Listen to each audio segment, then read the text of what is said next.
नमस्कार दोस्तों, मैं अंकुर उपाध्याय स्वागत करता हूं आप सभी का आपके अपने YouTube channel share market analysis में। ट्रम्प साहब कुर्सी पे बैठे नहीं कि बाजार धड़ाम। दोस्तों, प्री ट्रम्प रैली हुई मार्केट्स में, आप सभी ने देखी वो रैली कितनी बड़ी थी, इतनी सी थी। और जैसे ही ट्रम्प साहब ने शपथ ग्रहण करी, शपथ समारोह खत्म हुआ, बाजार वो जो 5 दिन की तेजी थी वो एक दिन में ही तोड़ देता है।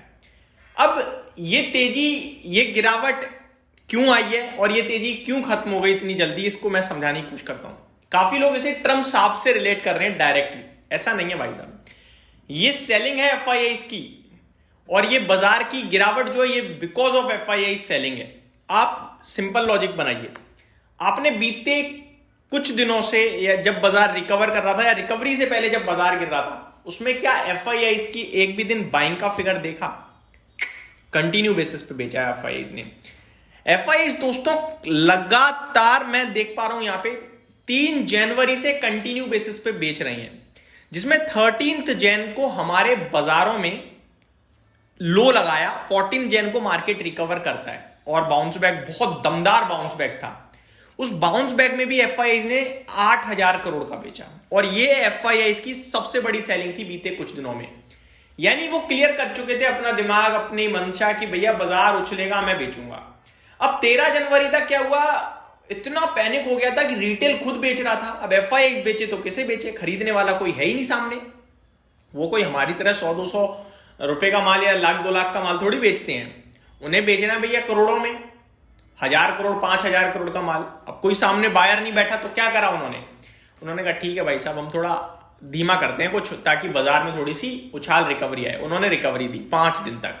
अच्छा, दिन 5 गए, लेकिन हुआ 300 पॉइंट बाजार रिकवर निफ्टी पे मात्र 23,047 का लो लगाकर 23,426 ही बाजार ऊपर आया, ज्यादा नहीं। और 426 भी आज इंट्राडे बेसिस पे आया था, अदरवाइज तो कुछ खास तेजी बनी नहीं। तो 300 पॉइंट घूमा बाजार, वो भी 5 दिनों में। ठीक है जी, रिटेल इन्वेस्टर हो गया शांत कि ठीक है यार, बाजार में बेचना नहीं है, खरीदना ही है।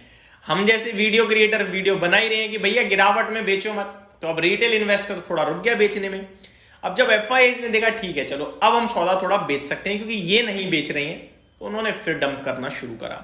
धीरे धीरे धीरे उनका फिगर 4,000, 4,000, 3,000, 4,000, और आज फिर से बड़ा फिगर आने की संभावनाएं दिखती हैं दोस्तों। और आज जो ये सेलिंग हुई है, इसमें अगेन रिटेल इन्वेस्टर पूरा कॉन्फिडेंस लूज करेगा और अगेन सेलिंग में आएगा। अच्छा, आज जो सेलिंग हुई है उसमें स्टॉक स्पेसिफिक भी बहुत भयंकर सेलिंग थी। अब आते हैं दूसरी चीज पे। ये तो गई एफआईआई की बात, क्योंकि एफआईआई तो क्रिस्टल क्लियर है कि उन्हें बेचना है, लेकिन बेच क्यों रहे हो ये भी तो इंपॉर्टेंट है। तो इसके पीछे रीजन हो सकता है उन्हें अपना अमेरिका का बाजार दिख रहा हो या कहीं और ग्लोबल दिख रहा हो, ठीक है, ये तो हमें नहीं पता। लेकिन ट्रम्प साहब जिन्होंने कल शपथ लिया, उन्होंने क्या कुछ कहा है और किधर पैसा जा सकता है आने वाले समय में, समझना जरूरी है। देखो, ट्रम्प साहब जैसे ही आ गए अब तो ठीक है जी, पावर में, फुल फ्लेज पावर में। ट्रम्प साहब का सीधा सीधा है भाई साहब, एक ट्वीट और कोई बिटकॉइन ऊपर, या कोई मतलब बिटकॉइन नहीं, क्रिप्टो, कोई क्रिप्टो ऊपर कोई क्रिप्टो नीचे, ये क्लियर है उनका। तो कहीं ना कहीं क्रिप्टो मार्केट थोड़ा और ज्यादा लाइमलाइट में आता हुआ दिखेगा ट्रम्प साहब के पूरे कार्यकाल में। तो यहां भी पैसा थोड़ा बहुत शिफ्ट होगा, लेकिन जब शिफ्ट होगा लोगों को लॉसेज होंगे तो फिर वापस से निकलेगा। तो ये शॉर्ट टर्म शिफ्ट दिखेगा हमें, ठीक है जी, पहली बात। दूसरी बात, अमेरिका की बात करें ट्रम्प साहब की, तो वो कच्चे तेल को पूरी तरीके से कंट्रोल में करने की बात कर रही हैं। ये बेहद पॉजिटिव है। अभी उन्होंने सिंपल रखा हुआ है कि हम अपने इन्फ्लेशन को काबू में लाएंगे, कोई टैरिफ या टैक्सेस की बात नहीं करी है। तो इन्फ्लेशन को नीचे लाने के लिए क्या करना होगा, कच्चे तेल का प्रोडक्शन बढ़ा दो। अब अमेरिका तो बढ़ा सकता है भाई साहब, टॉप 3 प्लेयरों में नाम है उसका, प्रोडक्शन के मामले में कैपेसिटी है उन पे, और कच्चे तेल की डिमांड वैसे ही कम है, तो डिमांड बढ़ते ही जैसे ही वो प्रोडक्शन बढ़ाएंगे ऑटोमेटिकली प्राइस डंप हो जाएगा। अच्छा, कच्चे तेल का दाम गिरते ही दुनिया भर के इन्फ्लेशन में कंट्रोल आ जाएगा, तो ये बड़ा पॉजिटिव होगा। प्लस वो कह रहे हैं मैं वर्ल्ड वॉर रोकूंगा, हालांकि वर्ल्ड वॉर नहीं हो रही है लेकिन फिर भी वो कह रहे हैं।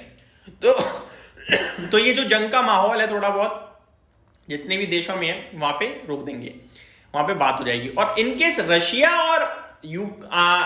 और ये आपका अमेरिका में थोड़ा दोस्ती गहरी हो जाए तो कच्चे तेल के दाम और तेजी से घट सकते हैं, ठीक है जी। जब कच्चे तेल के दाम घट जाएंगे तो चौतरफा आप कहोगे कि भैया इन्फ्लेशन काबू में है, ऑल गुड। अब इस बीच में होगा क्या, इस बीच में होगा ये इन्फ्लेशन नीचे, कंट्रीज अच्छा फील करेंगी, तेल कंपनियों पे इनका फोकस रहेगा। लेकिन जब कच्चा तेल घटेगा तो तेल कंपनियों को फायदा कैसे होगा? देखो ओएनजीसी, ओआईएल, रिलायंस, इनको फायदा कब होता है? जब कच्चे तेल के दाम ऊपर जाते हैं, ठीक है, और डिमांड होनी चाहिए। अभी डिमांड नहीं है, ठीक है, और फोकस भी इन पे लोग कर नहीं रहे हैं ज्यादा। तो ये फोकस करेंगे, प्रोडक्शन लाएंगे तो डिमांड कहीं ना कहीं खिंचेगी थोड़ी बहुत, बट इसकी वजह से दाम टूट जाएगा कच्चे तेल का। तो इन कंपनीज के लिए फायदा है या नुकसान है, ये हमें वक्त बताएगा। बट इतना क्लियर है कि वो नेचुरल रिसोर्सेज वाली चीजों पे फोकस करेंगे, क्रिप्टो मार्केट एक्शन में रहेगा। और ये जो एफआईआई की सेलिंग है, ये मे बी पॉसिबिलिटीज है कि उन्हें अमेरिका ज्यादा बेटर लग रहा हो इस समय, क्योंकि वो इन्फ्लेशन कंट्रोल में रखे हुए हैं, वो रेट कट कर रहे हैं, और भारत में टैक्सेस वगैरह जो देखें आप सभी ने, वो थोड़ा सा अब उन्हें पसंद नहीं आ रहे हैं, जो टैक्स कंटिन्यू बेसिस पे बढ़ रहे हैं।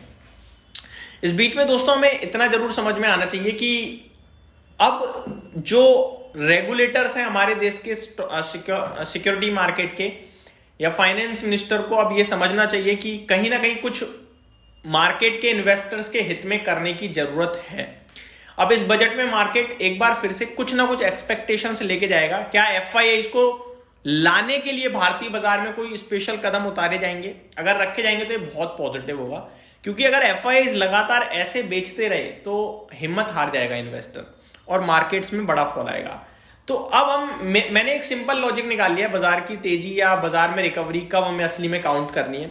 ये जो छोटी मोटी रिकवरी या बाउंस बैक है, इसमें हम ट्रोलिंग झेलेंगे, पर हम तेजी में नहीं आएंगे। इस बार तेजी में हम तब आएंगे जब दो चीजें देखनी है। पहली, कोई लेवल ऊपर में इंपॉर्टेंट ब्रेक हो, जैसे इस बार मैंने 23,600 कहा था, जो ब्रेक नहीं हुआ, उससे पहले ही हम थोड़ा पॉजिटिव हो गए, लेकिन वो गलत था। दूसरा, एफआईआई की सेलिंग रुककर बाइंग आनी चाहिए करीब 3 दिन तक लगातार, तब हम कहीं जाके मानेंगे कि बाजार वापस से चलने के लिए तैयार है। उससे पहले सेल ऑन राइज मार्केट है, ये क्लियर कट आज हो चुका है दोस्तों। तो ये मेरी तरफ से अपडेट थी। ट्रम्प साहब का कोई इसमें रोल नहीं है, रोल पूरा एफआईआई का है। ट्रम्प साहब को तो हम एकदम बस बदनाम करेंगे और कुछ भी नहीं है। यहीं समाप्त करते हैं इस वीडियो को। Thank you so much for watching this video. Have a great day guys.